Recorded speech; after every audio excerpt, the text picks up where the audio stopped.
And so the comfort zone is a beautiful thing. It really is. Jimmy, just give me a thumbs up if we're good.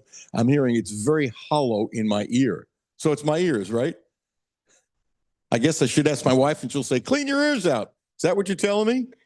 I would assume if that's how it sounds on your end. Yeah, it sounds great on our end. Okay. It's a beautiful thing. Excited about today as always. What a lineup.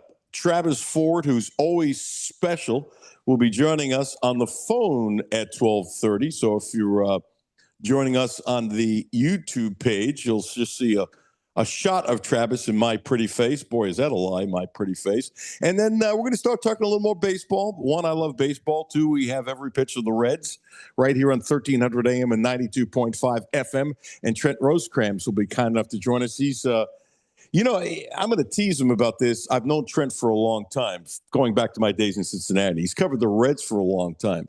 And he's still a young guy, but he's kind of like an old school grinder beat man. He's really good, and he's sensitive, and he's got great relationships with players. He really does, and I respect the heck out of Trent. So he'll be joining us at 1 o'clock. And then the legend himself. There is nobody else in his class. No one. Jim Host.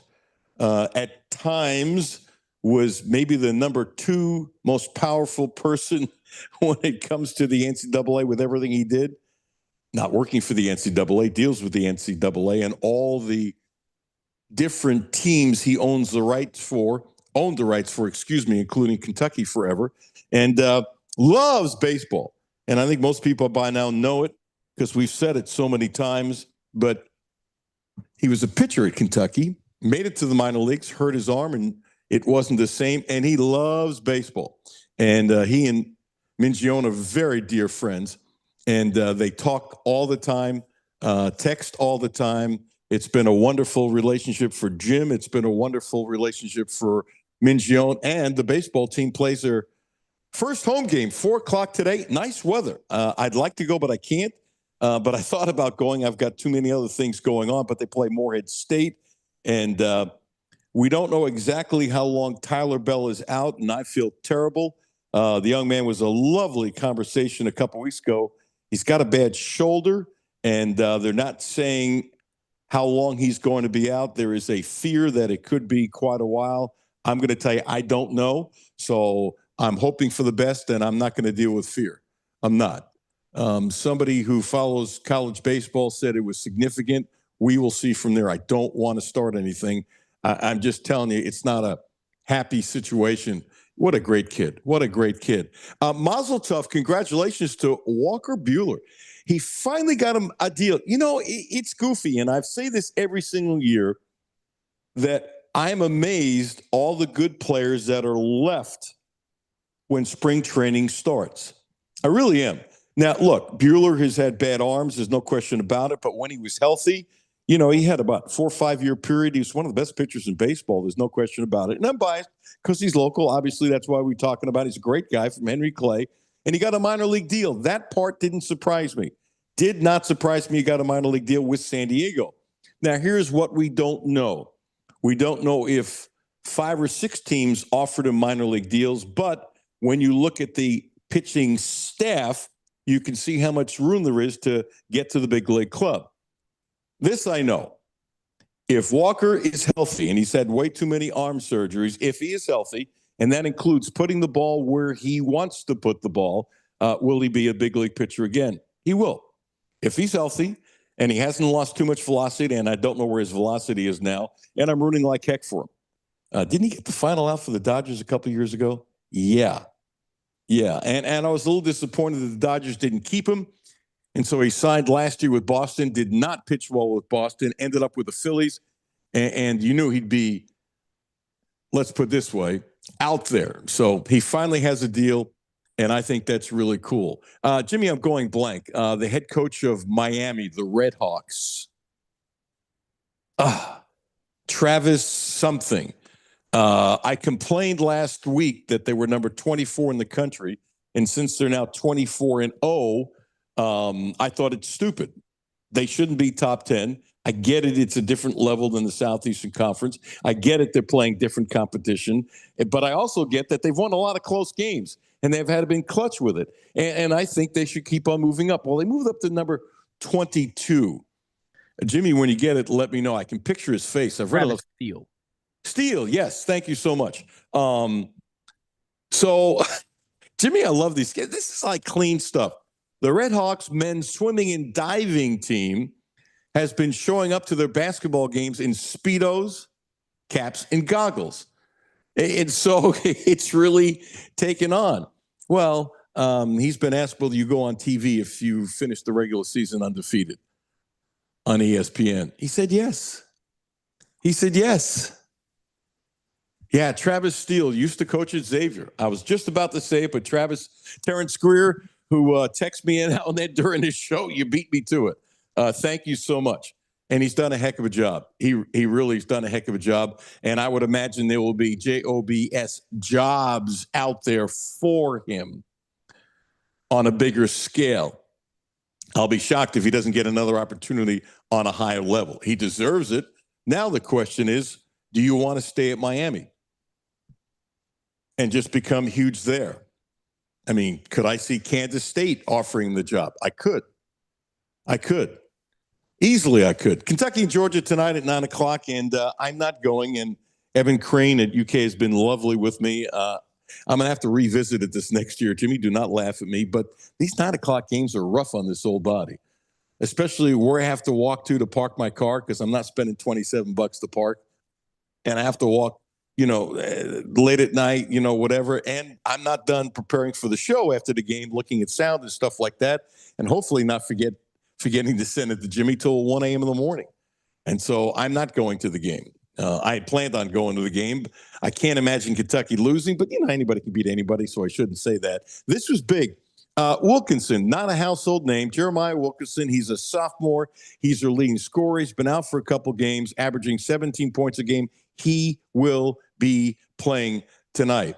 Only shoots 42% from the field, 34 from threes, and 78 from the line. And he missed a couple games last week. We're just doing some headlines today, and then we'll get into some sound. So I think many people know about the lawsuit involved and the accusations against the former swimming coach that's not having UK comment on because it's tied up on court. And a lot of the accusations that went to the swimming coach, who is no longer here. And the other day, the Herald Leader broke a story about an assistant cross-country and track coach who left his job last year during an investigation into his conduct by the school's Office of Equal Opportunity. This goes back to March last year. 3 women, distance runners for UK, made allegations. And in fairness, so far it's allegations. And I don't need to say everybody's proven innocent until everybody's innocent until proven you know what. Allegations of sexual harassment. And in one case, they're talking about stalking against no longer the coach, DeVries. I have to be fair here. Patino got fired partly because of his off-the-court activities, as everybody knows, and then partly because of the NCAA mess. And I've said this many times, if he didn't have that off-the-court difficulties with a certain lady, I think he would have survived the NCAA mess. And for a long time, Patino was in denial, but he hired assistant coaches. The other day, we talked about it on Andy Bashir's podcast. He said he deserved to be fired because he hired the assistant coaches. Now, let me be fair to Mitch Barnhart. So there's now 2 coaches that we know of that have had accusations thrown at them, and 2 for an entire athletics department, when you consider there's over 500 athletes, is different from what happened on Patino's staff, when you're dealing with about 15 kids, scholarship, non-scholarship, and that kind of stuff. It's totally different. But I really find it interesting how there's so little conversation about this. And this is not a good light at the University of Kentucky Athletics Department. It's just not. And I'm not saying I'm going to talk about this every day. And credit to the Herald Leader. If they didn't come up with the story, one, I wouldn't have given credit, and one, I wouldn't be talking about it because I don't investigate. They obviously did. But it's concerning. It is concerning. And I will say it's really concerning. Now, do I believe Mitch Barnhart cares? Absolutely. I've never questioned that. But somewhere in the system of hiring coaches, they have a problem. And I'm not going to shy away from that because one mistake is too many. It really is. This is two potential mistakes. I'm saying potential because innocent until you know what. But I'm concerned about it. Nor am I going to be shy about talking about it. And I think it should be talked about more. The problem is that when you look at this, there's really not much to say until the next story comes out when there's something else has gone on between lawyers and other people and things like that. And you know UK is not going to comment. One, the lawyers have told him you can't comment. And two, if I was them, I wouldn't comment either. So there's a fairness there. There's absolutely a fairness there. But I'm going to give it a couple minutes because I think it's bad. I think it's really bad. Jimmy, you think I'm blowing it up too much? No, and it's just one of those till more information comes out, it's tough to know what are just allegations, what really happened. And I feel like this is one of those very messy situations that is going to take months and months, maybe even years, like in court till they figure out everything with it. But it's not a good look. I know that. It's not good. So if somebody inside is cringing or decides to like me less because I'm talking about it, okay, I'm good. Let's play a couple Trent Noah sound bites. We played one yesterday. He was on a podcast called The Walk Foundation. And it was pretty obvious that a large portion of the conversation, and we pulled a couple of clips, have to do with his tremendous religious beliefs. And this is a lovely young man. Jimmy, we're going to play clip 2 and then clip 3. And he talks about being a small town kid. Growing up there, super, super small town. But it was everything I could have asked for. It kind of molded me into the person that I am now. Kind of getting to grow up with your entire family, kind of living on the same hill. It was really, really cool. Could go visit my grandfather anytime. Can go into his room and see the Kentucky decor on the wall. He's a UK super fan, obviously. But yeah, I mean, it was great. Like I said, super small town, but I kind of think I got so many values and different gifts from that kind of molded me into the person that I am today. So it's been nothing but a blessing. I'm super super happy that that's where the Lord allowed me to grow up. He seems to me like a very positive, lovely young man. And every time you hear a few sound bites with him, that he appreciates who he is and what he is. You feel that, don't you? Yeah, he seems like he's a bit of an old soul, too. Yeah. Yeah. And the story you ran from the other day that I did not know that he lost his grandfather in a coal mining accident. Whew. And if that doesn't give you chills.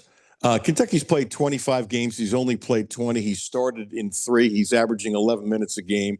He's shooting 41% from the field, 39% from downtown, 84% from the free throw line. I actually think he has a lot of value. I just don't know if it's a lot of value here. And if I'm him, and I'm not, but if I'm him, and it's easier for me to say because I didn't grow up in Kentucky and I didn't grow up in Eastern Kentucky where the love for this place when you're born is, as you know, unbelievable. But I've said this many times. There are too many people that I've run across through the years when they're 40 years old and they ended up not playing wherever it was and they wish he would have played. I think the kid can play. As a matter of fact, I watched EKU and I think it was North Alabama. I think it was. And EKU lost in overtime. and they have a sub 500 record. They're not as good as they have been the last couple of years. Their talent isn't the same. There's no question about it. Williams has done a really good job. He's got some recruiting to do. They need shooters. Jimmy, I looked at them, and I watched a chunk of the game. I look at them, and he'd walk in and be the leading scorer on the team. Leading scorer of the team. And I guarantee you he'd end up being a captain. And I guarantee you the amount of money he could make in Eastern is a smidgen from whatever he's getting here. But do you want to play? And if you go to a place like Eastern, and I'm not trying to get rid of the kid. I mean, look, let's put it this way. Pope will always recruit over him. There's no question about it. And if he's happy with his role here, wants to stay here 4 years, God bless, more power to him. More power to him, but he's averaging 3.6 a game. And I looked at EKU, and it was easily visualizing that he would be the leading scorer on that team. Really easy, actually. Really easily. And they've got a lovely arena, and family can come watch him play. And I'm not selling him on Eastern Kentucky, but I will be fascinated about some of these young people and the decisions that they make. So that says a lot about him. And let's play one more soundbite talking about religion and the game and how it's part of him, whether he's playing basketball or not. Clip 3. And then even in the game, like if I'm shooting big time free throws and all the pressure's on me or something like this, I mean, just like a simple like reassurance to myself, just saying like God's got me at the free throw line. I think that's huge because I can't do it alone. I can't find my own battles. I need him because if I try to do it alone, it would fail miserably. Wow. Fail miserably. It's pretty strong. We're going to talk Reds later at 1 o'clock, but I want to play a couple Reds soundbite. I'm actually excited for the Reds. I really am. And I'm putting 2 and 2 together. If you look at a picture of Sal Stewart's face today and his face last September, looks like a different human being. Says he lost 25 pounds, looks every bit of it. But here's the thing about Stewart that I think is really, really important. He's motivated for greatness. You know, like, come on, everybody comes up. I want to be special. I want to make the team. I want to play every day. I want to make a lot of money, all that kind of stuff. He sounds different. And he's really close to Machado, who's going to be a Hall of Famer, who had a long time in Baltimore, now with San Diego. He's been under his wing for a long time. A long time. And my thing is, okay, he'll DH sometimes, and he's going to play first.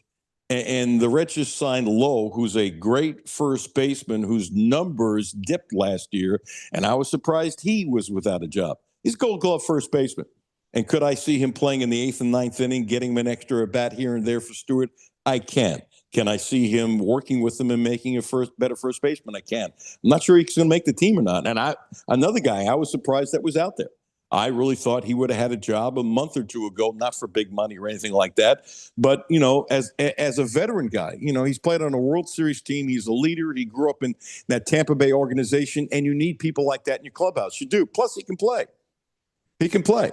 He's not a big numbers guy for a first baseman, but with his defense and what he adds, we'll see if he makes the team. I think he can help Stewart. So here's the point.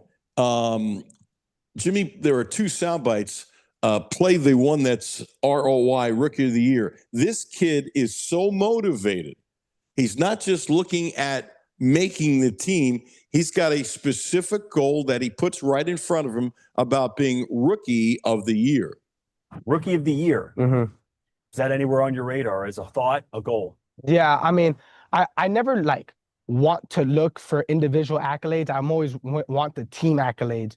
But personally, if I do good, then that means the team's doing good. So it obviously plays in a role. And I mean, yeah, if putting it on my door every morning means it's it's something I want, then yeah. So it's something I look at every single morning when I wake up and when I go to sleep. It's right on my door, and it's something I've dreamed of, you know. So obviously it'd be great to have that, but I'm more focused on the team aspect of it, winning games, going back to the playoffs. It was so fun to be in that atmosphere. So obviously it'd be great, and it's something that I do want to do. It's something I want to achieve for myself, but it's not the main goal. It's not the main priority. The main priority is helping the team win any chance I get. What does that look like? Is it a Post-it note? Is it a big piece of paper that you printed off and wrote Rookie of the Year? What does it look like? It just says ROI right there in big letters. That's all I need to see. So it gives me motivation, and even more motivation than I already have. You know, I always play with that chip on my shoulder, you know.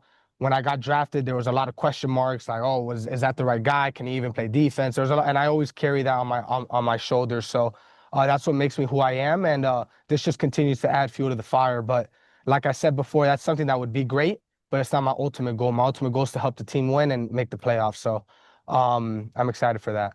That interview was on WOWT. Let's give them credit. Appreciate that. And, there's an old motivational thing that if you really want to be motivated, and he puts it on his door, but put it on your refrigerator so you see it every day.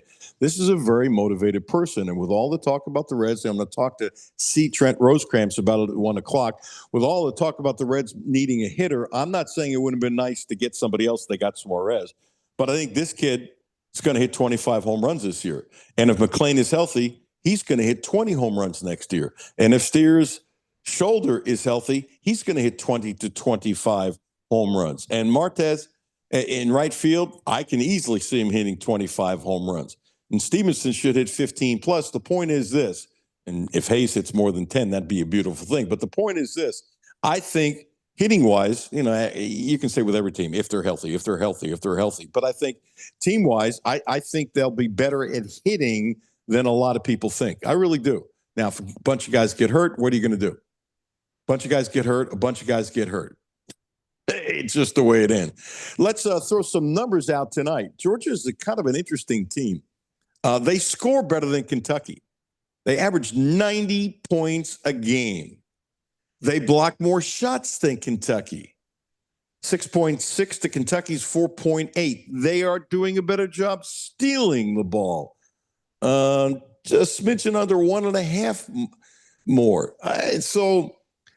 They've been an interesting team. They have talent, and they've slipped a little bit, and Kentucky has dominated them not a little, but tremendously throughout the years. It used to be a gimme kind of game. And they got, as I mentioned on top of the show, Wilkerson back, who is their big guy. Always 17 points a game. Wilkerson, 17 points a game. It's about the same thing. So, do I think Kentucky will lose tonight? I do not. And this should be a pretty good stretch for Kentucky. It really should. When you look at the schedule and what's happening, and as I mentioned the other day, as far as I'm concerned, I didn't get down for a second on the Florida game. You hit some layups and a couple more free throws, and with everything that happened, you could win the game. And I think they have a great shot of beating Florida on March 7th, the last game of the season. But if you take a look at it, Georgia at Auburn at South Carolina, there's no reason why Kentucky can't win the next three. And if you do, going into a home game here against Vanderbilt, that's a toss-up game, but I would favor Kentucky. And A&M is not as good as they were before, but it's at A&M. And so really, there's no reason why Kentucky can't win at least 4 of the next 6 and maybe 5 of the next 6. And if they win 5 of the 6 and they end up like 22-9 after what it was in December, I think that's pretty good. I do. And I still think they haven't played their best basketball. I think the best basketball for them is absolutely, unequivocally in front of them. Just in front of them. I'm going to switch to Kenny Brooks. And I'm doing this because this wasn't on his radar, which is cool. And his brutal honesty about it was just so refreshing. It really was. Jimmy, it's clip number 3.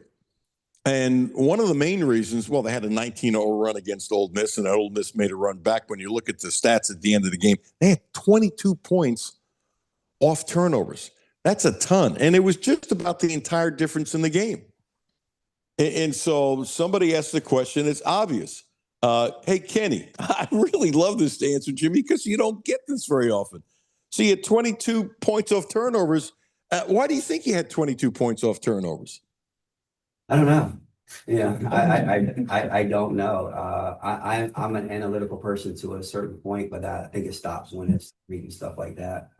Just take care of the basketball. The thing that I looked at the most was the rebounding. And we went there last, and I was almost embarrassed to tell the kids, but last year we went there and they had 27 offensive rebounds. And we kind of ingest, I told them they did a really good job this game because they held them to 18.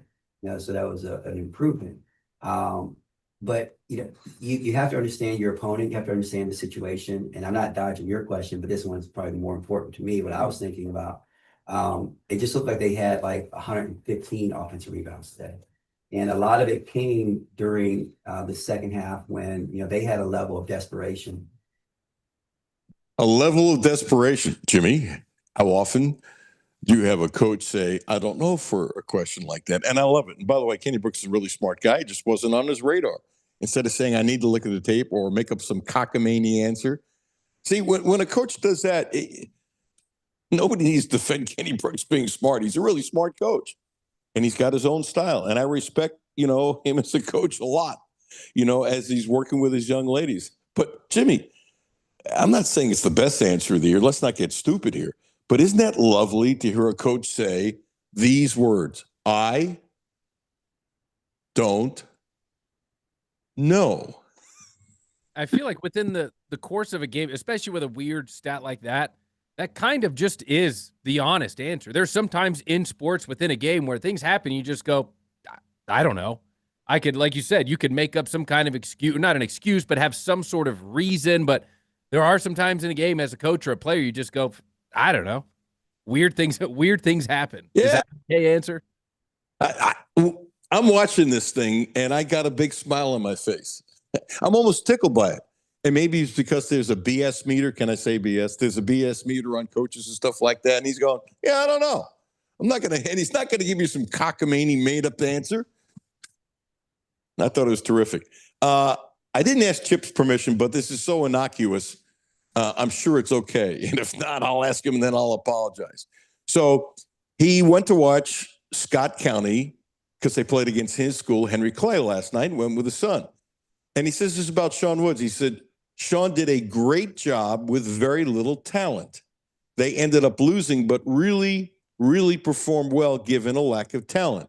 If he can get some players in the program, he will take Scott County back to greatness. I thought that's a great comment. And you know how much Chip does the show all the time. He's doing it this week. I respect his basketball knowledge and basically his common sense and knowledge with everything in sports and in life, actually, but we don't talk about life on the show. But the point is, that's a great comment. It really is. And I will be curious to see how Sean's able to, Jimmy, can I use this word in high school sports? Can I use this word, recruit? How we'll be able to recruit for next year. And I bet he does a heck of a job. Travis Ford coming up next. Travis Ford. And can you feel the surge? We're talking about Quantrell Cadillac. We've got the Volvo, the XC60. We love it. Best car we've had in 43 years. The hybrid. It's so smooth. It's crazy good. And it's saving us a whole bunch of money in gas. We get 41 miles before you have to start using gas. Plug it in every night. Saving us a couple of payments a year, which is a beautiful thing. But now, don't forget about the Subarus. They have some great deals on Subarus. Also, the surge of the Cadillac. Are you ready to feel it? Because Cadillac just turned the dial all the way up. At Quantrell Cadillac, innovation meets raw performance, from head-turning electric models to bold, gas-powered luxury machines built to move fast. We know that firsthand. We've had two of them. Right now, get 2.9% APR for 60 months on many electric models and 3.4% APR for 36 months on many gas-powered models. That's premium power with serious momentum behind it. Hit the throttle today at QuantrellCadillac.com. See dealer for details. Travis Ford, then see Trent Rosecrans, and Jim Host. What a lineup. All next. Alan Cutler, 1300 AM, 92.5 FM. No Filter Radio with Alan Cutler, brought to you by Quantrell Auto Group. QuantrellForLife.com. Hi, this is Alan Cutler. Have a no filter comment? Hit the text line, 859-381-1313. 859-381-1313. My name is Terry Schultz, CEO for the Rutherford County Area Habitat for Humanity. Republic Bank has really been a game changer. They have invested not only financially, but time to really listen so that we can move our mission forward. What I like about Republic Bank is they've come in asking, what are your needs? And I don't know that you get that any other place. That's Terry's story. Now let's get to work on yours. Republic Bank, time to thrive. Member FDIC. Hi, this is Alan Cutler, and I've spent years on these roads, and safety isn't a slogan to me, it's real life. That's one reason I trust Volvo. Quantrell Volvo has been part of this community for years. Brentley and Mark are friends of mine, and they run the dealership the right way with care, integrity, and real respect for the people they serve. If safety, smart design, and peace of mind matter to you, start your search at Quantrell Volvo. We have the XC60, the hybrid. We love it. Best car we've had in 43 years, and it is really smooth, and we're saving money on the gas. Right now, get financing as low as 0.99% APR for 36 months on most 2026 models. Visit QuantrellVolvo.com. See dealer for details. Back to No Filter Radio with Alan Cutler. Podcasts on Apple, Spotify, and Google, Monday through Friday. Welcome back. Alan Cutler, 1300 AM, 92.5 M. Honored and pleased to have one of the great UK guards in the glorious history of Kentucky basketball. He was all this, all that, all everything. Travis Ford. Hello, Travis. How are you? Hey, Alan, I'm doing good. Thank you. Excited to be on with you. Yeah, excited to have you back. So I would think as a coach, when you can't, nobody's winning every game and stuff like that, but the way these kids have been playing, there wasn't a negative bone in my body. I mean, they missed a ton of layups, which baffled me. And I want to talk to you about that and how you fix that. And some of it, let me give you my little spiel, and then you tell me I'm wrong, which you love doing. You love telling me I'm wrong, don't you? Is it one of your great moments? I'm pretty good at it. Yeah. So, you know, you weren't shy as 11th grader the first time I interviewed. No. You didn't need media training when you were in high school. You really didn't, which is interesting. Because most kids do, and it was kind of like, no, he don't need no training. He can train basketball players. Okay, so when I look at this, and give obviously Florida some credit, two of those guys in the front court, maybe more, will play in the NBA. I think everybody knows that and all that kind of stuff. And some of the credit for missing the layups goes to them. But this is the part that always drives me nuts. When you get by a guy, and you know you're by a guy, you can feel it. Okay, occasionally you get surprised and somebody blocks behind, and it doesn't happen that often. But when you're by him and you don't have enough control left in you to make a layup when you have a little space, not a lot of space, there wasn't a lot of space, and you miss that many, it drives me a little crazy. One, as a coach, does it drive you crazy? I can guess that answer. And two, what kind of drills mentally and physically do you do to help it? Because they made a higher percentage of shots from threes than they did on layups, and it wasn't even close, Travis Ford. Yeah, I would first say I would agree with you. I think there was a lot of positives out of that game. I didn't, after watching it, and I actually watched it twice. I thought we did a lot of really good stuff. I think we have three guards right now playing as good as any three guards, definitely in the SEC, I believe, and probably within the country. When you talk Olway, Aberdeen, and Chandler, I think are playing at a high level and give you a chance to win every night right now with how they're playing. And I love the chemistry that those three are playing with together. I think is really, really good. Going back to the missed layups, yeah, that had a lot to do with it, but Florida is massive. They are so big, and it's not just tall. Yes, they are tall, but they're wide. They take up a lot of space. So it really didn't shock me that we missed that many layups. Or some of them should we have made? Absolutely. But I would say Florida has a lot to do with that in that game in particular. But I really do, and who knows what's going to happen from this point forward, but I like the trajectory that this Kentucky team has found themselves on. I mean, we are competing till the end, and there's something to be said for that, and I'll tell you why. Because you look at in the Florida game, we got down, I think, 15 or so, and we had to use up a lot of that energy just to get back.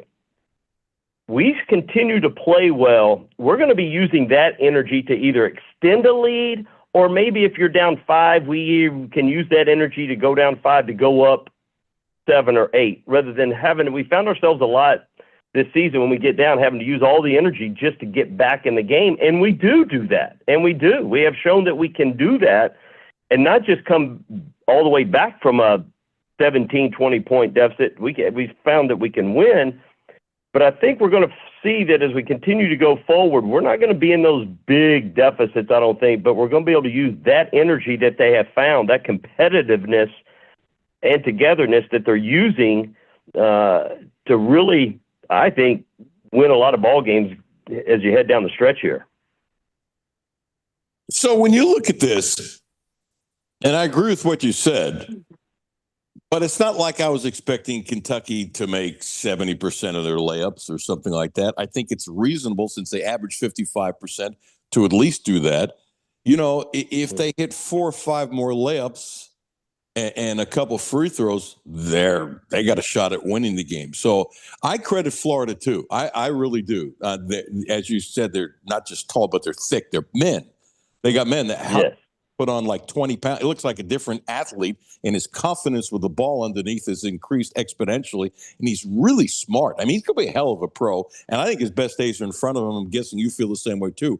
But what do you do in practice when you see that your kids miss that many layups? Granted, credit Florida for a bunch, but it's not like the scale was and the chasm was so wide that they couldn't have made up for it. What do you do in practice? What do you do to talk to the team? Or is it this kind of thing, you know, you're one of the great free throw shooters, but if a guy misses too many free throws, you don't want to get in his head. You know, what do you do psychologically in that moment? Oh, yeah, there's definitely things that you can do. You know, we've all been to practices, and you've seen the big pads that the managers and coaches kind of, as a player's going in for a layup, they hit them to try to simulate physicality within a game. You know, a lot of those layups, you go back, we're just a little bit out of control, rushing it.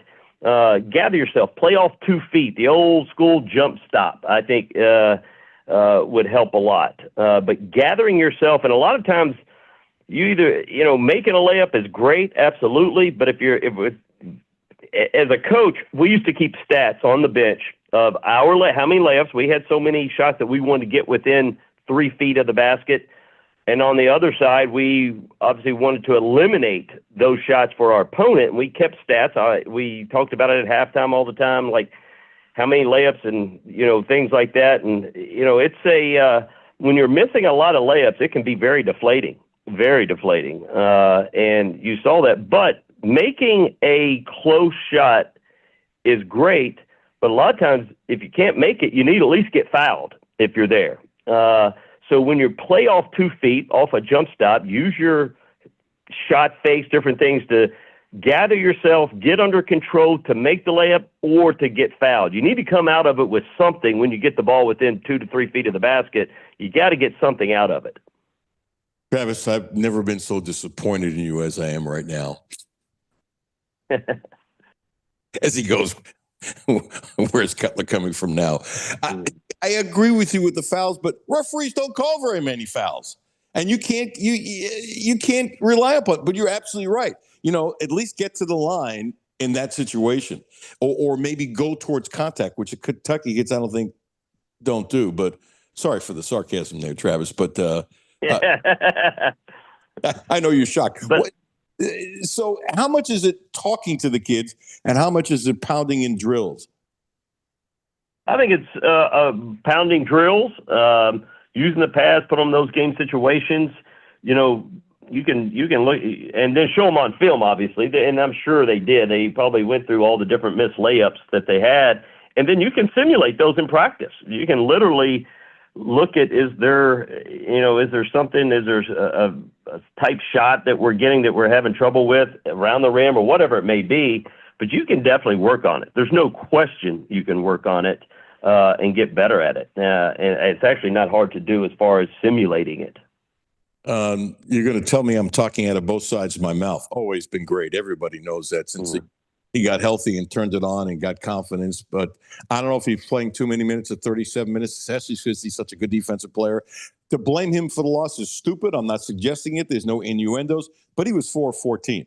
And if he plays what has been a normal game, which is basically 20 points so often it's not even funny, he scores 20 points and win the game. I'm not putting it on him, Travis. That's an egregious mistake.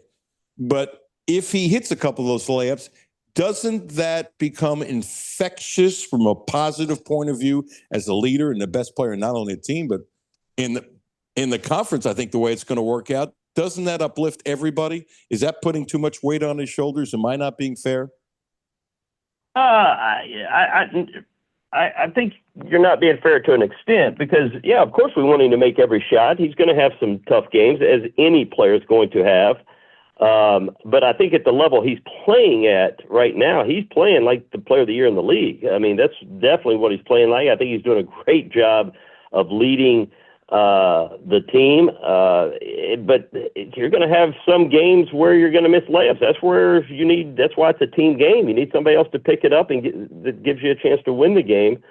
So, yeah, I think, he's not going to make every shot, but I will say he has come on, and I've just been so impressed with how he's played. He's improved himself for the NBA.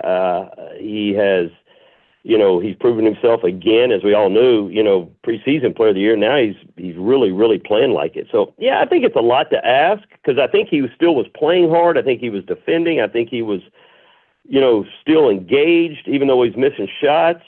So you're going to have games like that. That's just part of it. It is part of it, and he's entitled to have a 4 for 14 game with everything he's done. Yeah. Put the team on his shoulders, and I'm not blaming him for the loss. I'm just saying, had he had his 20 points, it's a totally different game. And it seems like when a player like that is so powerful, makes that up and under layup a couple games ago, which was just ridiculous. It should have gotten tons more by ESPN. Sometimes what the hell they're looking at when they pick their top 10 plays. Neither here nor there. I mean, it was just a beautiful shot. But when you do that, that picks up the entire team. And I think that would have carried the team, that kind of thing. Tell me about Marino. His fourth foul was kind of silly. Okay, but when he had 4 fouls, he didn't play chicken. He actually blocked the shot. He was playing, I thought, for 4 fouls, really good defense. Florida's got this huge front court. He had 11 points and 11 rebounds in 20 minutes. I mean, he didn't back down. He stood toe for toe. It's goofy how good this kid has gotten so far. And I don't know between now and March, but suppose he takes another level in March. Is this stupid to think it's possible? I'm not predicting it, Travis. It's possible he'll be one of the best centers in America by the time postseason starts. I think he has that possibility. I'm with you. I am a big Marino fan because I've just enjoyed watching him grow. And what you talk about is he didn't seem afraid after he got 4 fouls. He didn't seem timid at all with 4 fouls. Although he's just a freshman, his whole demeanor is more like a senior almost. There's nothing that seems to faze him. He can make a mistake or whatever it is. He shakes it right off, and he may miss 1 or 2 shots. He's not afraid to take the next shot. He battles. He has just a great demeanor, a very mature demeanor, a tough, gritty, hard-playing demeanor that I think has allowed him to really improve the other physical parts of his game. He affects the game in so many ways that may not even be on a stat sheet, from keeping balls alive, tipping balls, from passing to screening, from attitude-wise.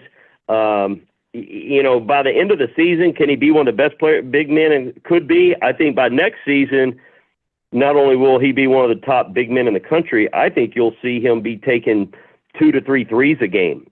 He can shoot. It's just not quite in that repertoire yet where it probably has the freedom and totally comfortable to do it. But you watch him in a practice, you watch him before a game warming up, you watch him do stuff. He's got a good-looking shot that over the summer, I guarantee it, he'll take 500 shots a day or 1,000 shots a day or whatever it is, and he'll be a threat from the three-point line, and I think that will take him to maybe the best center in the country next year. I'm so glad you said it. When I saw him play in the Sweet 16, I came out in the air and said, you know what, this kid has great hands, and he's going to be a three-point shooter here before he's through. And so Thank you for giving me validation, Travis. It means a lot. Well, I tell you something, and I tell you something else that doesn't get talked about enough. Early in the year, he was struggling from the free throw line, and all of a sudden he gets in the gym, and this is what's being reported, that just lived at the free throw line, got in there extra, did everything in his power that he could possibly do to get better. And now look at him. You're surprised if he misses. Has, turned into a really good free throw shooter based on just getting in the gym extra and doing things. And I think he'll take that mentality from the 3-point shooting or whatever it may be, because he's got the right mentality to become a lottery type player, NBA lottery type player. I think he's got that big of upside and attitude. I would bet a cup of coffee if he comes back next year, he will be a lottery pick at the end of next year. Cup of coffee, easy. Okay, right. We're gonna have a little fun here. We're going to go back in time. This soundbite isn't from this week. It's from this season. And St. John's, as you know, they've been playing great after Kentucky. He's reconstructed the team. They're playing great or something like that. But as you know better than me, Pitino is Pitino. And there are some people that lose a bit of an edge. He hasn't. And he made a early this year about losing. No, I don't feel good when we lose. I hate the world. So just so you understand that. No, I don't feel good. I've never felt good with a loss. Pardon my language. So I don't feel good. I don't believe in those valiant efforts on the road. No, I feel like I want to kill myself, jump in the cold and die of frostbite.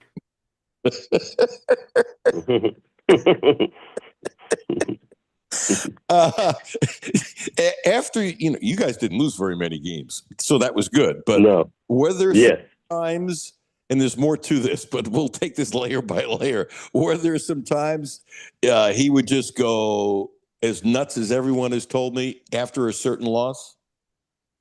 Yes, and you're right about. I've spent a lot of time in New York over the last couple of years. Just being around him and around the team, and as I've been trying to travel around and see a lot of different coaches and learning and doing different things. And I have spent a lot of time in you're exactly right. His will to succeed has not changed one bit. His work ethic has not changed one iota. His obviously coaching ability hasn't changed one iota. He's, I think, the best college coach in the game and the greatest there is. I do believe that. But I've been on that end of when things didn't go quite our way. You paid for it the next day in practice. That's for sure. He does not like losing. that's an understatement to say the least. But he's got a competitive will that very few can match. And a lot of people want to win. A lot of people like to win. But are they willing to put in the time and effort and do the things it takes to be successful? He will do that, and he's still doing it today. I've spent a lot of time with him the last couple years, from morning to night. He is as energized and as good as they get.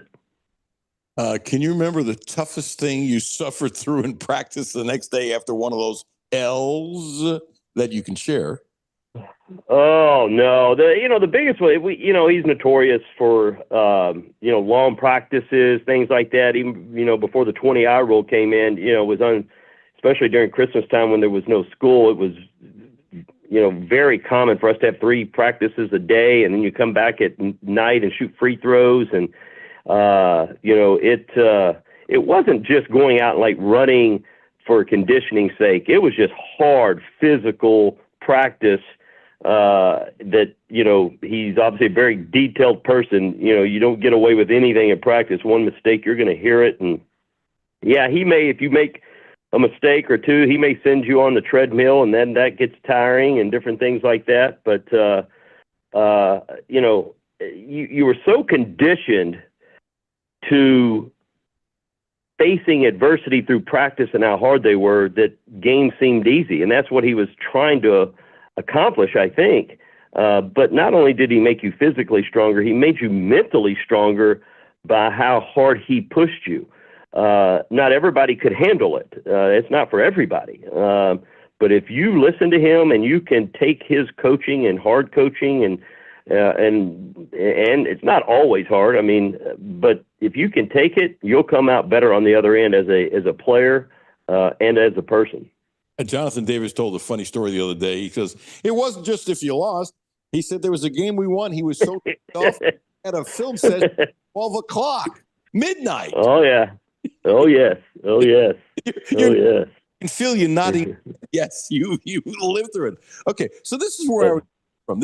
So Jonathan Davis, he does a show all the time, and he's really no filter. And he was just saying, these kids today who played for St. John's don't understand how much softer Pitino is. And Pitino made a comment the other day that he couldn't have coached the 96 team. He couldn't coach today's team, like he did the 96. Well, Jonathan said that the 96 team had it soft in comparison. Reggie put on social media that, the 96 team had it soft compared to what we went through. So apparently there's this, I'm assuming you're on it. I don't know if you are or aren't, but there's a group from I can feel your smile. There's a group from, Oh, I'm on it. Yeah, I know. I was actually getting ready to talk about it. Yes, absolutely. I know where you're headed with this. Yeah. So, we have. I have a couple that 2 or 3 that I have text threads with former players, managers, different things like that. One's massive. One's got, I can't even keep up with everybody. That's got everybody on it, and even just like it might have been yesterday or 2 days ago. Somebody posts something, and then everybody starts telling Coach Pitino stories and tangents about, no, he was harder on us. He was harder. Y'all couldn't have played for him when I played for him. And it was everybody going on. It was funny. You would get a kick out of this. And I've shared it with him sometimes and showed him, and he just dies laughing. I said, you wouldn't believe the stories we tell on you on this. But everybody's you laugh about it now. When you were going through it, Alan, it was miserable. They got started on that the other day. Like, man, I remember I was ready to quit. I was seriously ready to leave. And a couple players said that and this, like, I couldn't take it anymore. This was too hard. But now, as you get older, you look back on it and realize kind of the method behind the madness, and you appreciate it right now a lot more than when you were going through it. But this thread that we're on, that I'm on with several different former teammates, and one of them's got just former players, period, whether you played with them or not. They are fun. There's a lot of reminiscing on there, that's for sure. There's a lot of good stories being told on these text messages. I don't know if I should say the player's name, and I'm not goading you to do it, but one in particular, I can just tell this part of the story that this player was a great player at Kentucky, okay, and everybody liked him when he was here. So there's no hidden message. Apparently was really ticked off. I mean, really ticked off about anybody suggesting that the team before, 95, 96 had Pitino been any tougher than they were to his group. It was mad. I was really mad. Yes. That's funny. No, I haven't seen that one, but there was just yesterday or the day before, there was a lot of comparing on who he was harder on, which team. There was a lot of that going on. I think it's hysterical. So would you consider yourself, Coach, soft in comparison to Pitino? And you're not soft. No, not at all. I probably wasn't to his extent, but I probably was not the easiest to play for at times, and different things like that. But I kind of coached the way I played, and being my size and everything, I had to play with some grit and some toughness, and that's kind of how I coached. So and I learned a lot from Coach. I learned a lot from Coach Pitino that I tried to carry over in my coaching career. I don't think, and I don't say this in any meanness, and you're not a mean to that way. Mm-hmm. Do I see you being tough? Yeah, I'd be shocked if you weren't. But there's a difference between tough and belittling. You're not a belittling kind of guy. Yeah, no. You're 100% correct. I just had an expectation of how I thought the game should be played and how hard and tough and aggressive you need to play. and I held my players accountable to that. Sometimes I'm sure as you look back, probably too hard at times and different things like that. But there was an expectation of how I expected things to be done, and a lot of that was based on how I played and kind of how I approached the game. And how your dad taught you. See, I respect that. This is where I'm really coming from. I respect it a lot, Trav. Do you think, I'm going to use a funny word, that there's too much kumbaya with some of these young coaches? There's this debate, and I've got a former assistant who I absolutely think the world of, a very close friend, and he's always saying it's not the kids that have changed, it's us who have changed. But I agree to that to an extent. I don't think you can be as hard. I think it takes a different approach, probably.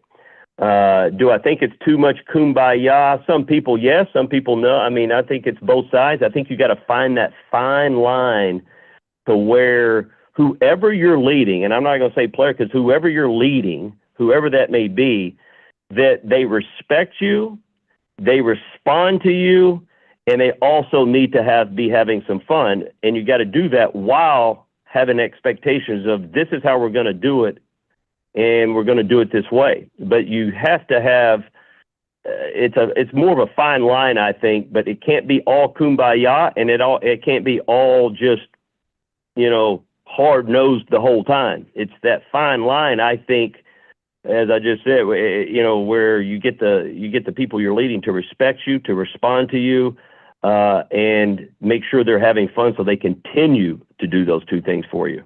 Maybe I'm nuts, but I think certain things haven't changed. If kids know that you like to care about them, they want hard coaching, because I agree with that. I agree with that. I agree with that. I think most kids want to get better. And so I just think it's what's that hard coaching look like? You know, if it's just constant screaming and cussing and all that, they get tired of that. It gets old and they start tuning you out, and things like that. But I agree. And I think there's a lot of coaches out there, because of the portal, because of everything, that aren't hard enough, or always trying to be as I've always told my assistant coaches, you don't want to be as the elders and the leaders of the team as an assistant coach and as the head coach. You don't want to be your player's buddy. You can be their friend, but you can't be their buddy. And I think that's two different things. And I think a lot of people nowadays try to be their buddy because they don't want to make them mad. They don't want them to leave. They don't, different things like that. So I think there is that fine line of holding, the people you're leading accountable, and still, being hard-nosed. It's just how you go about it. I agree. I always appreciate your time tremendously. You having fun? Oh, absolutely. Absolutely. Having a blast. Good for you. Travis, thanks for your time. Always fun. And I know you can't put me on the thread, and the guys wouldn't be on the thread, but I'd love to. You would get a kick out of it. I promise you that. Something happens to be slip and one or two are forwarded to me, and you say, I can't do, I won't. But if you say I can't, I will. Right. It's fun. It's interesting. It's a lifelong joy of doing what you're playing basketball with guys that you love doing it with, and you have an exclusive club for the rest of your life, and that's why all these kids transferring for 8,000 places in 8 years or whatever the hell it is ridiculous. They don't know what they're missing. They're losing that. That is never ever talked about, but they are losing that. I agree. Yeah. Thanks, brother. I appreciate you, Travis, tremendously. Have fun. Enjoyed it. Thanks, Alan. Thanks, Travis. Did you like his laugh? His laugh. Oh yeah. And there were things he wasn't going to say, and I get that. It's it's all good. You could tell that was a real one though. Yes. And he was going to share it too. Oh, I'm late. See Trent. Hang on. You coming up next? Appreciate you, dude. Want to talk some baseball? I know Jimmy's got a baseball something song or whatever, crack of the bat, ready for C. Trent coming on. Don't forget about Terry Page. Terry Page. Not a very good, a great licensed massage therapist. 859-373-0578. 859-373-0578. In Butler, Kentucky, Monday and Tuesday. In Lexington, Thursday and Friday. She should never have a free appointment. She's that good. I don't get it when she has one. And she says, hey, Alan, what do you think about this? Your listeners get $10 off their first visit if they use the code Cutler when booking in February. $10 off. Text or call her. Just say Cutler, and you got the $10 off for your first visit. Check her out. Appreciate you using my name when you call her. Alan Cutler, 1300 AM, 92.5 FM. No Filter Radio with Alan Cutler, brought to you by Quantrell Auto Group. QuantrellForLife.com. Hi, this is Alan Cutler. Have a no filter comment? Hit the text line, 859-381-1313. 859-381-1313. Hi, this is Alan Cutler, and I've spent years on these roads, and safety isn't a slogan to me, it's real life. That's one reason I trust Volvo. Quantrell Volvo has been part of this community for years. Brentley and Mark are friends of mine, and they run the dealership the right way with care, integrity, and real respect for the people they serve. If safety, smart design, and peace of mind matter to you, start your search at Quantrell Volvo. We have the XC60, the hybrid. We love it. Best car we've had in 43 years, and it is really smooth, and we're saving money on the gas. Right now, get financing as low as 0.99% APR for 36 months on most 2026 models. Visit QuantrellVolvo.com. See dealer for details. Hey, I'm Dale Wise. I've just recently retired. I know that the electronics, if you don't keep up with it, it can get away from you and get real confusing. Republic Bank's app, I use their app, and it is so easy to use. I log in with my fingerprint, so it's super easy. I don't have to remember 50 million different passwords and all that stuff. And it lays it out just real nice. That's Dale's story. Now let's get to work on yours. Republic Bank. Time to thrive. Member FDIC. Data rates may apply. 223 CV Lexington. ESPN Sports Radio 1392.5. WLXG Lexington, an LM Communications broadcasting station. The only no-filter sports show in Kentucky. It's the Alan Cutler Show with award-winning TV sportscaster Alan Cutler. Talking baseball, Mazuski Campanella talking baseball. The man and Bobby Fella, the Scooter, the Barber, and the Nuke. Yes. And I'm already starting. I'm already ticked at this guy. I'm about to introduce nicely because it's sunshine. It's beautiful. It's warm weather. He's going to have to put his visor on in a minute, maybe get a little suntan on that forehead. See, Trent Rosecrans, dude, thank you for joining us. I see your face, and it reminds me of the days in Cincinnati. You've been covering Major League Baseball for over 20 years, long time with the Inquirer, now with the Athletic. You do a great job, whether it's your features or coming up with different stats. I always thought, and I say this with kindness, you're kind of like one of the old school guys that I met when I first started coming up, who are now retired, many no longer with us, that you were a grinder. You're a grinder with stats, and you have been really good with something which is the key if you're going to do this, especially in baseball, relationships. Guys trust you. Guys like you. They will talk to you. You know when to take your notebook, stick it in your pocket because it's off the record. The book, folks, let me tell you, he could write that he would never write. For the stuff he knows could be unbelievable. And so you have a lot of sources. So it's fun catching up. And dude, your beard, that's impressive. Thanks. I grew it myself. Really? The secret's fertilizer. Maybe I need some of that. It's just yet another reason the ladies stay away. But yeah. So where are you exactly? Besides in the ballpark or outside of the ballpark? At the complex. Okay. I'm like right outside the minor league dining room. Okay. Between the fields and the media tent. or say On, fence over here where we sit. okay. And there are fields that way, more fields that way, and the batting cage that way, pitching mounds over there, workout room, complex all behind me. Scale of 1 to 10. And I also put injuries in this if guys get healthy and they can do what you think or hope would be their potential. How much better did the Reds get from the last game of the season to today? I mean, health is a big part of that, but I think a lot better when you have a real, true middle of the order bat, guy who hit 49 home runs last year. That has trickle down effects. We were kind of talking about like if you have Ellie De La Cruz on first base and Eugenio Suarez at the plate, I don't want to be a pitcher. Like if you take your concentration just the slightest bit off of Ellie, he's at third. And if you're not fully concentrated on Eugenio, that ball's in the seats. So I think that's a big thing, just the depth in the starting pitching. They lost some guys in the bullpen, but they really did a good job of bringing in veterans. They have more left-handed options in the bullpen. They're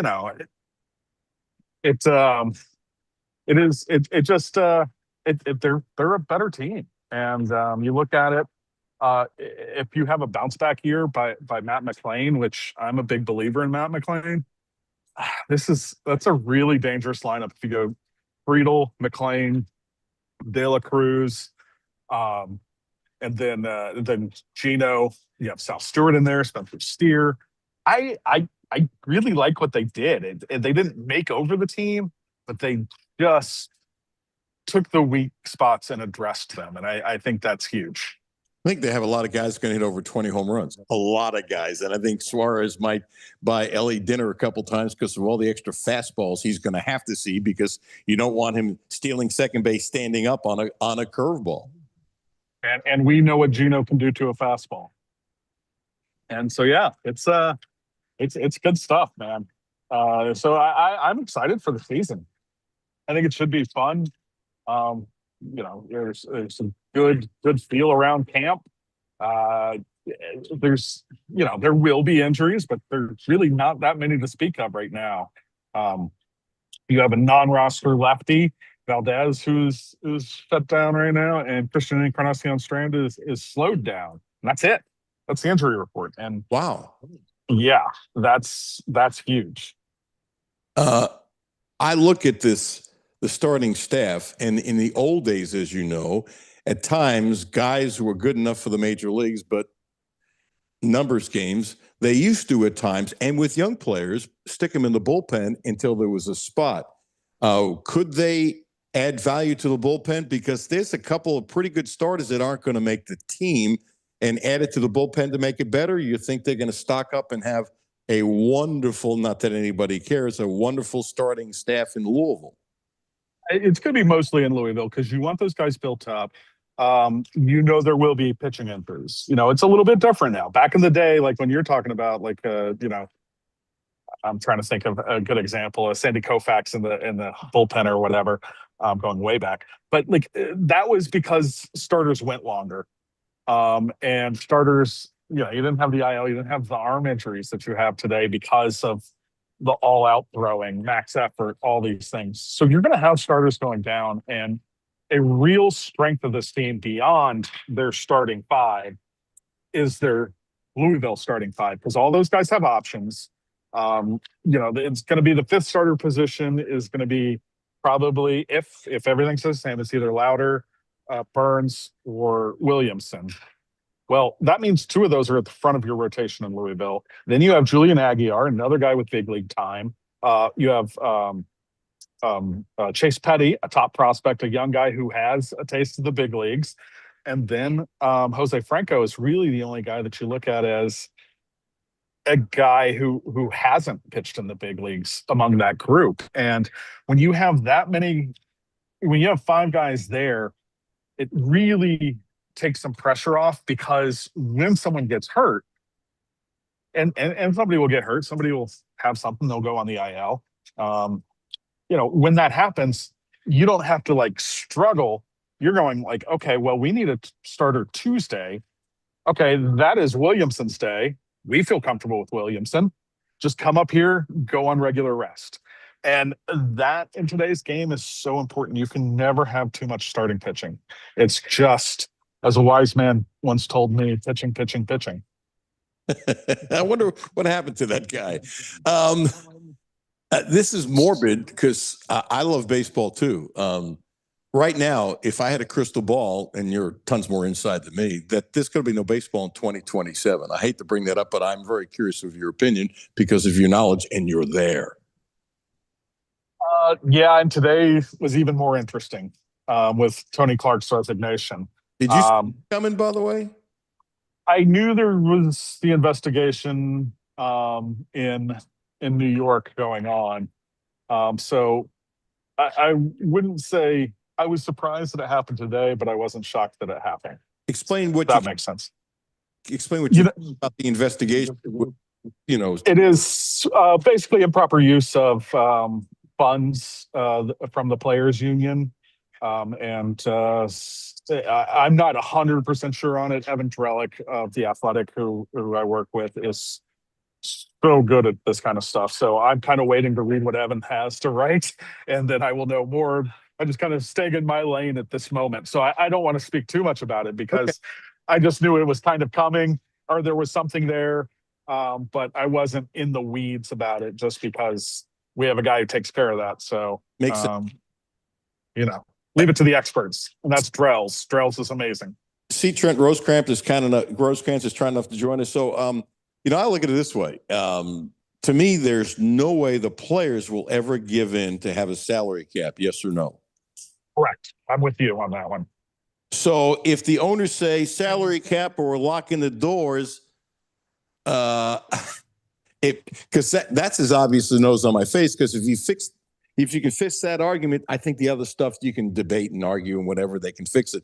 But I'm looking at this as something like, no, this ain't fixable. Please tell me I'm wrong, because I love baseball. Well, here's the thing, and we saw this in 2022. Owners do not want to miss out on a week of baseball. So let's put it this way. Somebody put this way to me today. You know, last time the offers from the owners kept getting bigger and bigger the closer it came to they could actually have to cancel games. So this is going to be back of the envelope math, but you know, there are 26 weeks roughly of a baseball season. Players only get played during the regular season.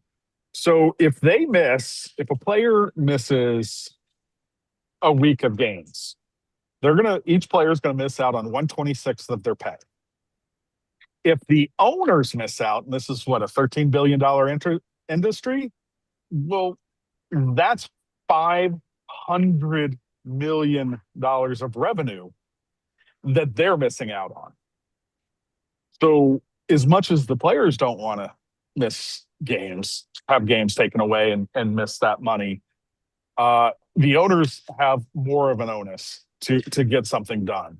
So the hope is that, you know, there's been some goodwill, great baseball last year. The last couple postseasons have been phenomenal. You've seen an uptick in like ratings and attendance and interest with the World Baseball Classic. So I think there's a lot of reasons to not mess this up. And if there's one thing Major League Baseball is good at, it's messing those things up. So I don't know if, what are we on, February 17th this year? I don't know that I'll be a good year on February 17th next year. Yeah, and it's sad for everybody, for you know, from the ticket takers to the writers to, you know, there's so many people that make their living and depend upon it, that it's sometimes often, I think, overlooked that there's a lot of little people who have a job as a senior citizen with that extra money actually really helps a lot, and it goes up and down the line. Not a fair question to ask, but I'm going to do it anyway. The change never stops you. Certainly not. Nah, come on. Besides, you've known me too long. The change from Bob to Phil Castellini, it just happened. Okay, but you know both.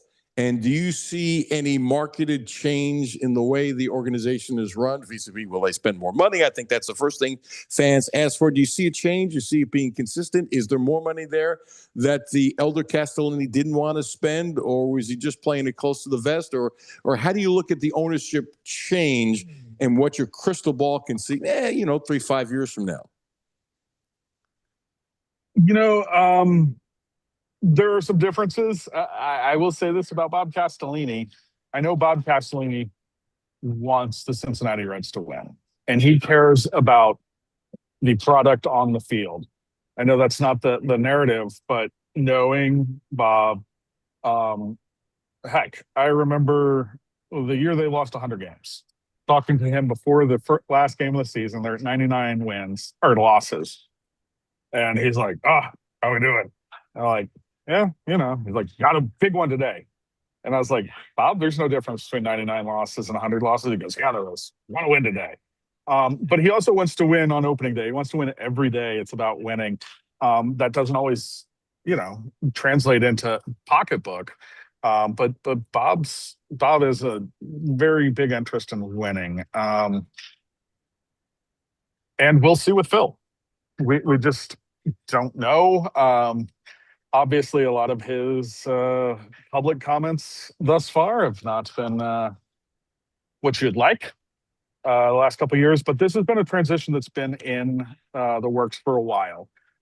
This was, I think, in 2024 they did the title changes, and this was really kind of the rubber stamp from Major League Baseball to continue what was going on, and the owners. With all the billionaires in the world, and some don't care about losing money, are you surprised there hasn't been some sort of story about a billionaire or two who wanted to buy the Reds and would sink more money in it? Or is it they so hamstrung with what they can make on radio and TV and the extra dollars that you can make in New York that you can't make in Cincinnati, where you can see why a billionaire wouldn't want to do it? I mean, we saw the Twins go up for sale and not have a buyer. When the way you make money in baseball is by selling the team. And there is now is a pretty tough time to ask somebody to buy when you have upcoming labor issues.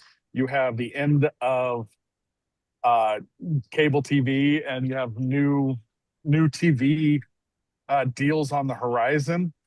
I think most billionaires have billions of dollars because they understand money and how best to do it.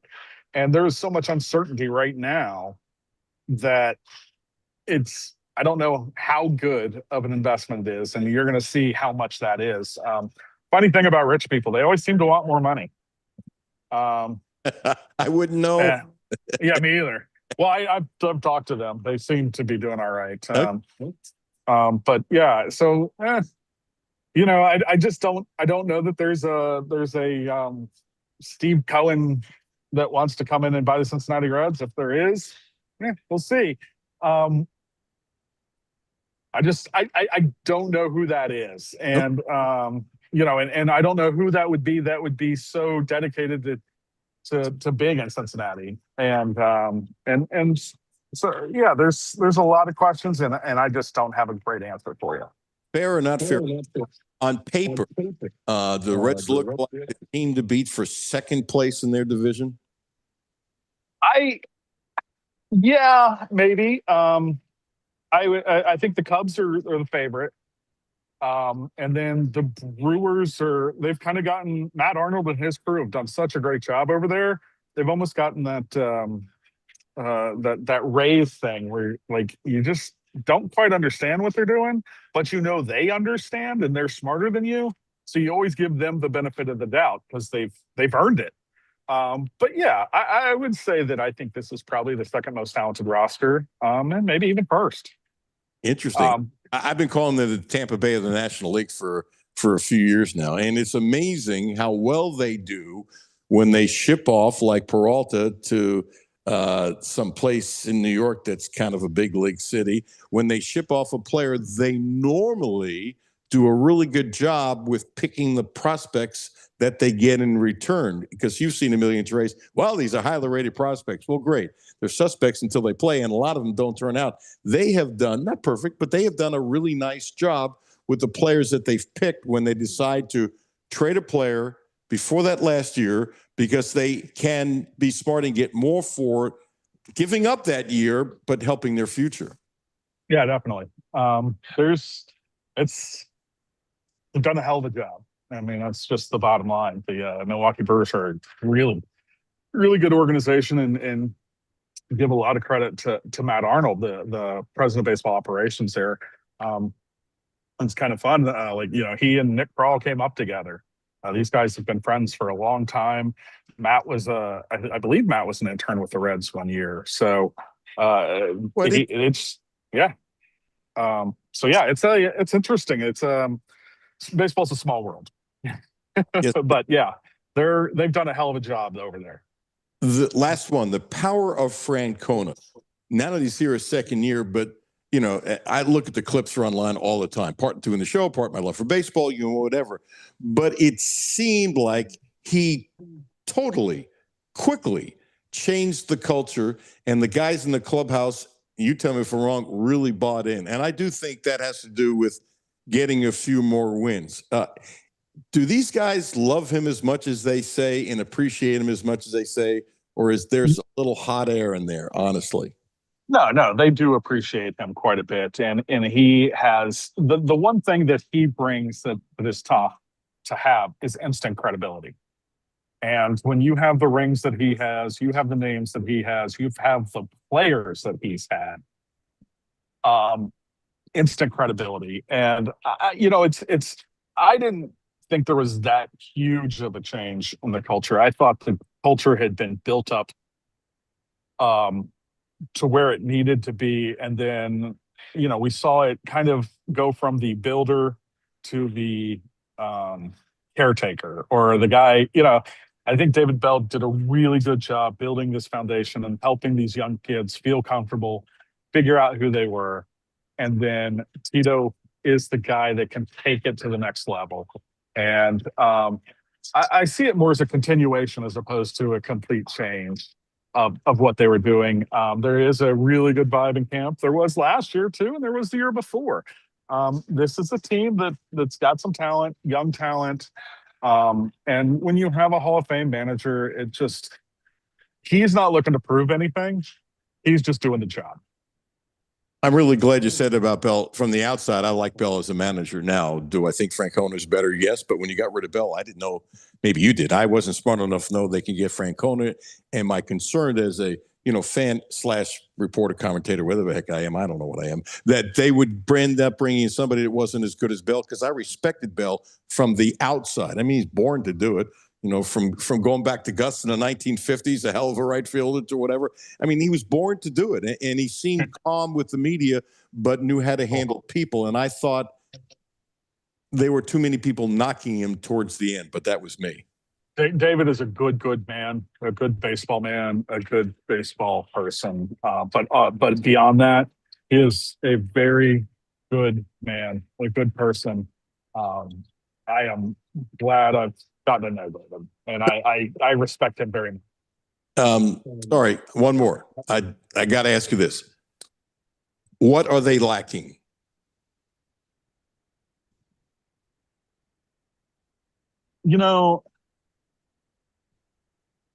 I think what they're lacking is that consistency, and that I think they know they can do it, but they just have to have it done. If this team, even if it wasn't the Dodgers, but if they had gone to that next level, that's what this franchise needs. And I think this team just needs it. I think they have the pieces to do it. I kind of look ahead, and the one thing I always think about is who has 3 starters that you go into the playoffs and the other team doesn't want to face 3 guys. This has several of those guys. I don't want to face Hunter Green. I don't want to face Nick Lodolo. I don't want to face Chase Burns. And then the other guys are really good too. And so I think it's just doing it. I don't think it's a roster thing. I really like what Nick Kroll and Brad Metter did this offseason. People were like uh banging on, like saying against them. When they finished up with Eugenio Suarez, that was the proof of the pudding that they were looking at that all along. They didn't know whether it was going to come, but when it did, there were reasons, and one of the big reasons was who they are, who this organization is, and who everybody in there. And Gino made that. He turned down more money, more years, other places, but he wanted to be here. He wanted to play for Terry Francona. He loves Cincinnati.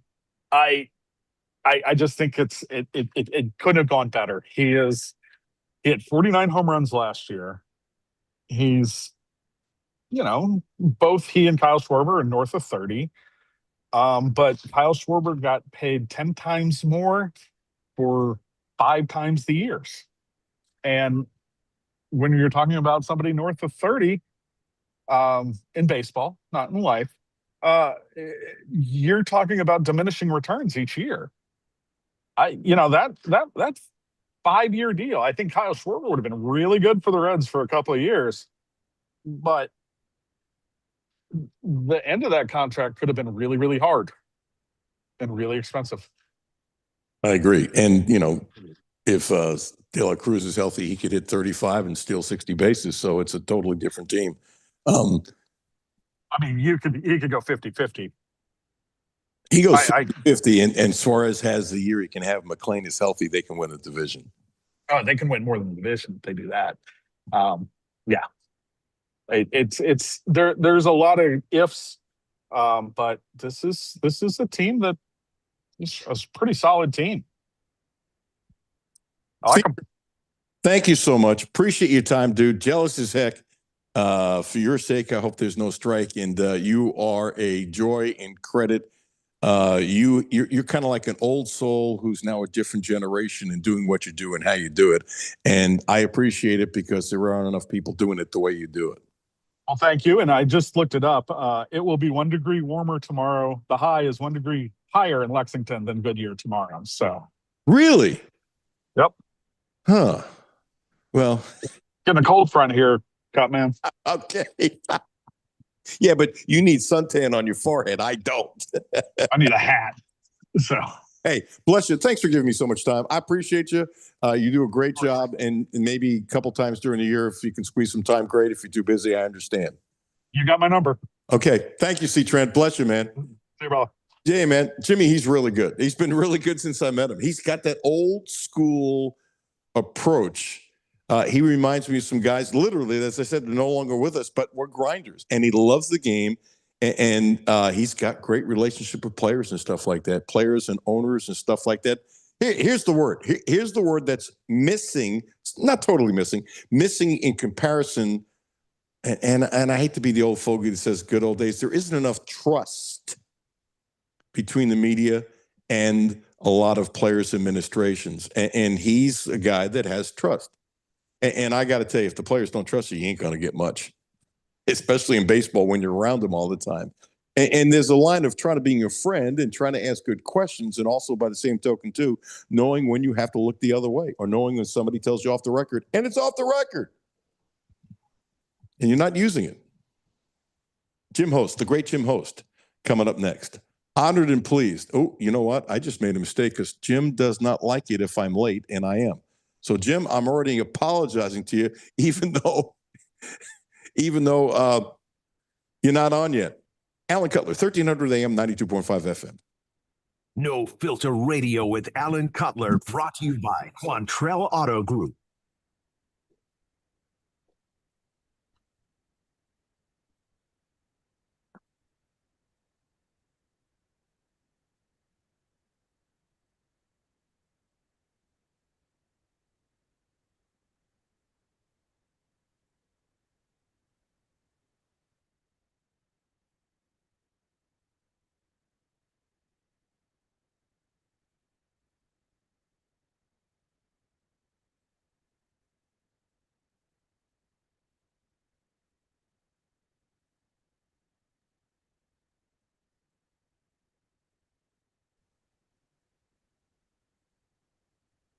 Hey, this is Alan Cutler, and I've spent years on these roads, and safety isn't a I'm slogan. on Alan's show It's right now, Trish. life. That's one reason I trust Volvo. Quantrill Volvo has been part of this community for years. Brentley and Mark are friends of mine, and they run the dealership the right way with care, integrity, and real respect for the people they serve. If safety, smart design, and peace of mind matter to you, start your search at Quantrill Volvo. We have the XC60, the hybrid. We love it. Best car we've had in 43 years, and it is really smooth. And we're saving money on the gas. Right now, get financing as low as 0.99% APR for 36 months on most 2026 models. Visit QuantrillVolvo.com. See dealer for details. Back to No Filter Radio with Alan Cutler. Podcasts on Apple, Spotify, and Google, Monday through Friday. Welcome back. Alan Cutler, 1300 AM, 92.5 FM. Greatly appreciate Travis Ford and his knowledge, and it was fun. And we had some laughs. And C. Trent Rosecrans, one of the best baseball beat writers going, who I've known for a long time, talking about the Reds. And now, and Jim, I'm going to read this off Chat GPT, which I do sometimes because sometimes they do it right. A prominent American businessman, civic leader, pioneer in college sports marketing, and philanthropist, especially well known in Kentucky and nationally for transforming college athletics and media rights, and has helped out a ton of people. Jim, are you okay with all that? Hello, Jim. No. Oh, okay. Tell me where I got it wrong and tell me how to correct it. You didn't get it wrong. I just hate talking about it. Oh, okay. So I can brag on you, but you don't want to brag on you, and I respect that, so it's all good. How are you, Jim? How's your health? How's everything going? My motor's still good. My wheels are bad. Well, maybe we can work on the wheels. I don't have any advice for that. I'm working on my own wheels. As father time always wins, and I'm trying to fight father time. I bet you're. By the way, you ran a very appropriate ad right before you got on the line with me. My wife's sister owns Quantrill Cadillac, and my wife is a Quantrill. And we have 3 cars from Quantrill. Well, good. Then we've given them more commercial breaks. Yeah, seriously, we have our 3rd car now from Quantrill, and they treat you great. They do. Yeah, well. And Mark been a friend for years, and I've gotten to know Bentley, and he's been terrific with me. But Mark and I have had some great conversations. Mark Ralph from his days playing football at West Virginia and all kinds of stuff. We've been friends for quite a while. Mark does a great job, and Brentley does a great job of running the whole thing on behalf of her. Brentley's a good man. He does, go ahead, Jim. I apologize. No, I said that Brentley is our nephew, and he's a outstanding young man.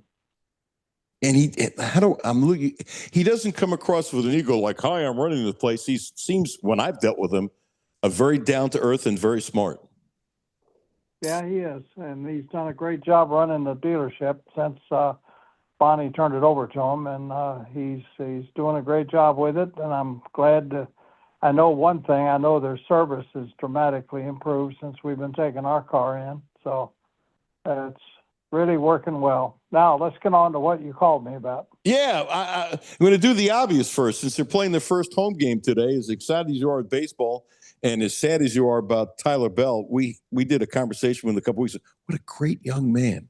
And it breaks my heart that he is hurt because he's going to end up in the major leagues, but he's a wonderful, wonderful kid and young man. But how excited are you for this baseball team playing Moorhead at 4:00 today? I think that based on the first 3 games and based upon the conversations I've had with Coach Minge, that he's got a chance to have the best team he's had since he's been here. He's in his 10th year. And the thing that impressed me about the first 3 games against University of North Carolina, Greensboro, that his starters went each 4 innings apiece, struck out 22 batters, and didn't walk a person. And that is indicative of the work that Dan Roselle has done with the pitching staff, and it's indicative of the kind of team I think he's going to have. You know what got me more than the strikeouts? The no walks. When I saw no walks, I went, whoa. Well, I told Nick a story when I was playing minor league baseball of the fact that the thing that drove our managers crazy, and the thing that always has driven me crazy, is when you walk the first guy in an inning. And if we ever walked the first guy in an inning, it cost us $10. Well, I was making $350 a month, so you know what $10 meant to me. That was 1959, and so I didn't do it more than once. I guarantee you, and you just cannot walk the first hitter in an inning and put a guy on base free with nobody out. And sometimes it's necessary to walk somebody because you don't want them to get a hit in a critical area. But overall, it looks to me like he's got a really good hitting team. And of course, with Bell being hurt right now, it hurts him up the middle. But Luke Lawrence is going to move over to shortstop, and I think he's going to do a good job there. And he's got experience playing there anyway. But I'll tell you what, I'm really looking forward to the game today, and I'm looking forward this weekend. Coming weekend will be critical for them because they're playing at University of Evansville, and they've always got a good team. And he schedules these games away from home early against teams that traditionally rate pretty high in their conferences. So if he's able to win away from home and at least win the series away from home, it really helps in postseason NCAA play.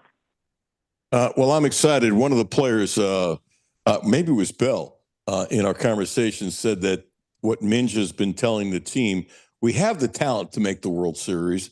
We just have to make sure we concentrate on the little things. And I think it was Bell who said that's been the mantra, concentrate on the little things. And I love this story on Bell. He would be there 6 o'clock in the morning to work on getting his jumps to steal bases. And with technology today, Minch told the story where the assistant coaches get a text and they can put the lights on from home the way technology is today. And he's the first one there. Your best player is the first one there. And when you have that kind of attitude, as you know, it's beautiful. Well, it is great. But I think Nick instills that in his players, and they want to play for him. And I'm really looking forward to the season, and I hope they have a good game today. Tell me about what you think of the new hire at Kentucky football. What do you think of this Will and the young man and what he's bringing to the table? I love it. I love it because his parents are diehard Kentucky fans. His dad, I remember like it was yesterday, sitting next to Kaywood when his dad recovered a fumble in the end zone in a game when his dad was playing and played for Jerry Claiborne. And the kid really wanted to come to Kentucky, but they didn't offer him a walk-on, and that's why he went to Louisville as a walk-on, and then was a starter until he got replaced by I can't remember the guy's name, the quarterback, but and it isn't the guy that played with the Baltimore Ravens. It was a guy previous to that who's I still think playing in the NFL.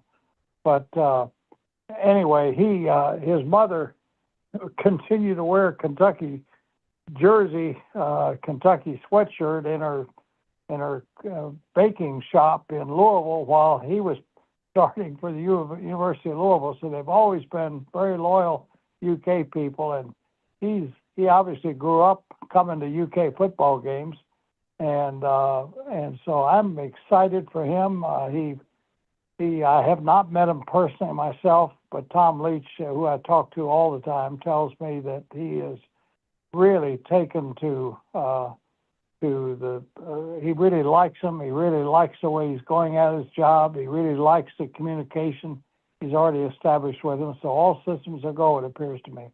And by the way, that quarterback was pretty good, as you mentioned, Teddy Bridgewater. That's right. Who had a Teddy Bridgewater. Yeah, who had a heck of a career. They're going to have to show it, but here's the thing that you can see now.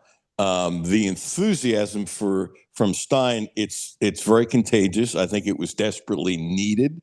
And sometimes it's kind of like going from Bob Lemon, that's sort of the way Stoops was, kind of being quiet with the public, to somebody like Stein, who's outgoing and vivacious, and I think you need to do it to recruit.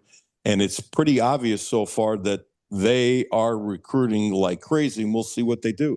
They run on some great kids, but being on great kids and getting them to come, I just really like how they changed the offensive line. I'm just a big offensive line guy. And spending all those years in the Bengals radio network with Dave Lapham, who drummed it in my head, and they're going to have an offensive line.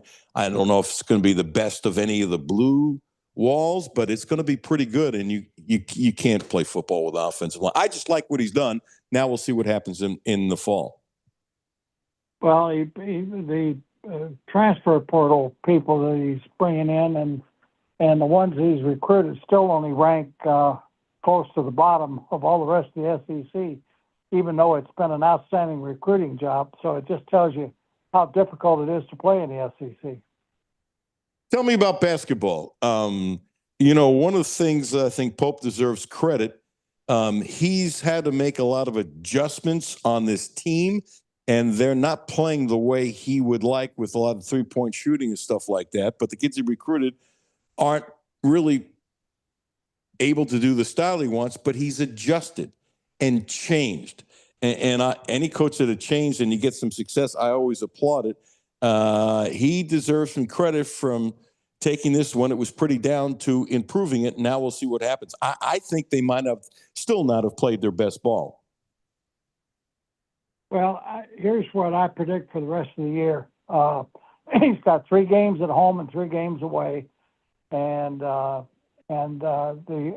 the pundits, I think everybody would agree, said before the year that they would end up 10-8 in the SEC. I think he's going to end up 13-5, and I think he'll win all except one of the games left, and he could run the table. And but I think he'll beat Vanderbilt and Florida here. I think tonight will be a little tougher game than as they think it'll be, but he'll win it. He's got Auburn away, South Carolina away, and Texas A&M away. And I think the one that'll give him the most trouble, people would say would be A&M. I think it'll be Auburn. And so if he can sweep those games, and if he can win all the home games and sweep the table, then he's 14-4. And I think we would take that and say what a great year, and that'll get him a 5 seed in the NCAA tournament at least. And I don't know how deep he would go, but he would go certainly deeper than people would have predicted when the year started, when everybody was raining bad things on this team because of having gotten blown out by Gonzaga and several other games that they got booed at, including the first half of a game they ended up winning here in the first half when they got booed. And in all of my years around Kentucky basketball, I've never heard a team booed like this team was during the Gonzaga game and in the first half of the game when they ended up winning here. You know, it's interesting. Auburn, they're 5-7 in the league, and I wish young Pearl the best. But Auburn beat Alabama at home, and you know this. That's not an easy place to play, and Pearl has turned that into a tremendous home court advantage. And every time I cover the game, I always end up meeting some people from the Lexington area who watch this on TV because of the vet school down there. There's so many people from Kentucky who've gone to school down there. It's a great place to cover a game. The way it's so loud and crazy. So, if Auburn can beat Alabama, for people to think you can just go into Auburn and win is kind of silly. One bracketology today, Jim, had Kentucky as number 6. And if they win out, they'll definitely be higher than that. I don't think they can get a 3, even if they win everything out, but they can definitely do better than 6. And I'm not going to be surprised if they're better than a 6 seed. Remember that Auburn beat Florida at Florida. Correct. I forgot about that. Correct. And Correct. Everybody knows how good Florida is. And if you can take Auburn and go into Florida and beat Florida at Florida, you got to be pretty good. I think he's probably Bruce's son, Stephen, has had a tough time adjusting to being a head coach after being an assistant for so many years. But I guarantee you they'll be ready to play against Kentucky. They always are. if they have patience with him and he got a 5-year contract, I'm going to guess he's a much better coach next year. And I don't watch a lot of Auburn, but I've seen enough to know his demeanor on the sidelines. He's a lot calmer now than he was early on. And I think that's natural. You're moving over that one seat. It's the big move and that kind of stuff. His body language is so much calmer. It's like he's growing up quickly. I agree with that. Totally agree. And Bruce, I've known Bruce for a long time. We actually had him. We did Tennessee stuff back when I was active, and he was coaching in Tennessee during a time that we had him, and he was really good to work with. Does it bother you at all that there's nobody signed or committed for next year with Mark Pope in Kentucky basketball? Yeah, it bothers me, and what bothers me even more is these pundits that continue to say it's Jeremiah's fault. Well, if it's Jeremiah's fault, how come football is doing what they're doing? Because they have the same entree. I don't think it's that. I think that there are a lot of people that are on opposite teams out there that are recruiting against Mark for the same talent that are not handling him very well behind the sheets, and that's wrong. And I just know what some of them are saying or trying to say, and it's wrong. And Mark is one of the best human beings God ever created. I'm talking about Coach Pope. And he'll end up getting it done right, and he'll end up getting some of these kids to sign. But I guarantee it's not Jeremiah's fault. It's the way it's being structured. Jeremiah's actually got the best process in place for him to sign kids because of how they're handling the NIL, how they're handling the off revenue stream that the university gives. And then the rest of the money comes from what JMI is able to do with licensed product and licensed commercials and so on. And they're able to provide a lot more revenue because of being able to bundle those NIL rights into corporate sponsors than other people can form. That's why Ohio State's gone to this model. That's why Notre Dame's gone to this model. There are other universities that have seen what UK has done with their multimedia rights holder, and they're doing the same thing because it's working here. Jim, I said this, I don't know if you were listening, but I said when they were signing all these guys quickly, I said there's no way in the world that JMI is a problem if you're signing these guys quickly. So I defended them with that. And to me, that football thing was going to be huge because all of a sudden they couldn't bring guys in the portal. And I assumed that Stein did his due diligence and knew he'd be able to get players. Otherwise, why the heck would he have come here, even though he wanted to be here? Because if JMI was a hindrance, I don't think Stein would be here. That's just common sense. No question about it, and he's been great to work with.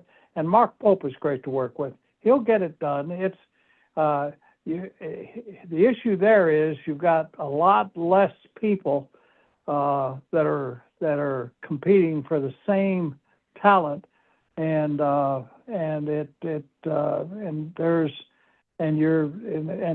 stuff that goes on behind the sheets is really difficult for some people to adopt to. And I'm talking about the way that some coaches talk offline. And but Mark will get it done. He's got a great group of assistants, and he'll get it done. And he's going to get it done the rest of this year. Are you suggesting that people are bad-mouthing Pope and in negative recruiting to hurt Kentucky? Is that what you're saying? I want to make sure I understand you correctly, Jim Most. Yes, I am. That's exactly what I'm saying. That's what I thought. Bless you. It's great hearing your voice. Thank you for carving out time. Hopefully I can bug you to join us maybe before the NCAA tournament again. If you can squeeze me some time. Is there anything else about Kentucky you haven't said that's on your chest?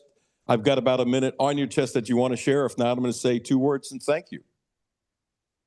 I appreciate the time, Alan, and I'm always good to be with you. Jim, you're a giant, and thank you for carving some time out. Say hi to Pat for me, please. You bet. Bye-bye. Thanks, Jim. Jimmy, he's just the greatest. It's pretty simple. He has very no filter with his opinions too. He's a matter of fact. And he knows his stuff. He's been around a few years, from what I've learned. Forever. forever. I don't think he'll mind me saying this, but I'm not going to give any examples. I was having coffee with him, I don't know, a couple of years ago. I think it's been a couple of years, whatever. It was after COVID. And he was telling me something, and then he looked at me and said, "This is graveyard," which means like you can't say anything and you take it to your. So I laughed, and I think he said something like, "Haven't you heard that? Whatever, Jim, this is what I'm going to do. I'm going to steal this expression." And I have. And I said, "I'll give you credit like the first time." But after that, he just laughed at me. And by the way, and he has shared some things that have been great. When he says graveyard at you with that look across the table when you're having a cup of coffee, first of all, I wouldn't say anything anyway. And he knows that. Otherwise, he wouldn't have told me. And he's got strong meters of figuring people out. But it's very effective when he says it. Let's put it that way. A little bit different than, say, off the record. When you hear graveyard, your eyes light up. Yeah, off the record has very little significance in comparison. Blue Lotus Health, 859-533-0914, 859-533-0914. Acupuncture, now also providing a licensed massage therapist. Acupuncture, Ramon Carriega, special dude, really smart, has helped me tremendously. Blue Lotus Health on Versailles Road, not too far from the radio station. When you call, please use my name, and please consider, and this is a change. It was a change for me to be open-minded, the value of what it can do for you. It's really crazy. I had some needles in the other day, and Jimmy, guess what? By the time we were done, they went in more and more on their own. You know what that meant? I really needed help in that area. Seriously, the needle is only in about that much. You see how little, not very much, right? And then when it was done, it was, what's the difference between spreading the fingers? It's a good bit, about twice as much. Yeah. Yeah, because the body is saying, hey, you need extra help with this. It's fast, and you don't feel it as it's going in. But, when it's like, oh, man, that thing went in like crazy. It's just, I don't understand it, but that's all part of it. Blue Lotus Health, 859-533-0914. Brad Taylor coming up next. Matthew and Jimmy at 10. I'll be back at noon. Have a blessed day. Thank you, Travis. Thank you.